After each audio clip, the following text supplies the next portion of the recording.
السلام عليكم وأهلا بكم. اليوم سنتحدث عن الموضوع الذي يشغل كل بيت مغربي حاليا. هل فعلا دقت ساعة الحسم؟ أكثر من 70 ألف توقيع في وقت قياسي تطالب بإلغاء الساعة الإضافية. فهل تستجيب حكومة أخنوش؟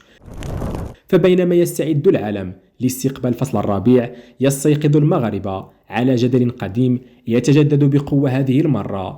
أكثر من 70 ألف توقيع حصدتها عارضة تطالب بإلغاء التوقيت الصيفي GMT+1 والعودة إلى التوقيت القانوني للمملكة المغربية.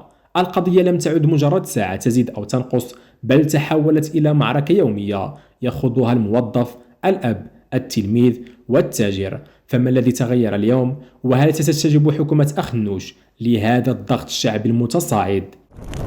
لا يمكن تجاهل الأرقام الكبيرة الموقعة على العريضة، فهي تعبر عن تراكم لسنوات من المعاناة التي يمكن تلخيصها في 3 نقاط سوداء: الأمن المدرسي والمهني، خروج التلاميذ والعمال في جنح الظلام خاصة في فصل الشتاء، يرفع من منسوب القلق لدى العائلات ويزيد من فرص التعرض للاعتداءات أو الحوادث المرورية بسبب نقص الرؤية. الصحة النفسية والجسدية، يؤكد خبراء البيولوجيا أن تغيير الساعة يربك الميلاتونين في الجسم، مما يؤدي إلى الأرق، قلة التركيز والإرهاق المزمن الذي يرافق المغاربة طوال النهار.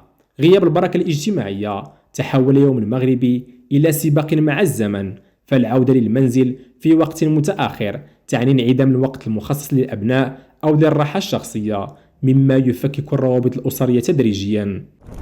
تخيلوا معي أم توقظ أطفالها في الظلام وعامل يخرج لعمله قبل الفجر. الأمر ليس مجرد ساعة، بل هو أمن تلاميذنا وصحتنا النفسية والبركة التي ضاعت من يومنا. الكل يسأل لماذا نضحي بكل هذا؟ لكن لنكون موضوعيين، حكومة أخنوش لها رأي آخر. تقول إن هذه الساعة هي جسر يربطنا اقتصاديا بأوروبا وتساعد في توفير فاتورة الطاقة الوطنية، وتدافع عنها بمبررات تقنية واقتصادية. أولا، الارتباط بأوروبا. المغرب شريك استراتيجي للاتحاد الأوروبي. توحيد التوقيت يسهل المعاملات البنكية، حركة الطيران، تسهيل الخدمات اللوجستية والبورصة والخدمات التي تشغل آلاف الشباب. ثانيا، الرهان الاقتصادي. تزعم التقارير الرسمية أن هذه الساعة توفر ملايين الكيلووات من الكهرباء سنويا عبر استغلال ضوء النهار المسائي، وهو ما تعتبره الدولة ضرورة اقتصادية وبيئية. فهل كفة الاقتصاد فعلا أرجح من كفة المواطن؟ كما تشاهدون في الجدول، الفرق واضح. توقيت غرينتش يعني انسجاما مع الفطرة البشرية وأمانا في الصباح، بينما توقيت GMT+1 يعني انسجاما مع الشركات الدولية ومصالح التصدير.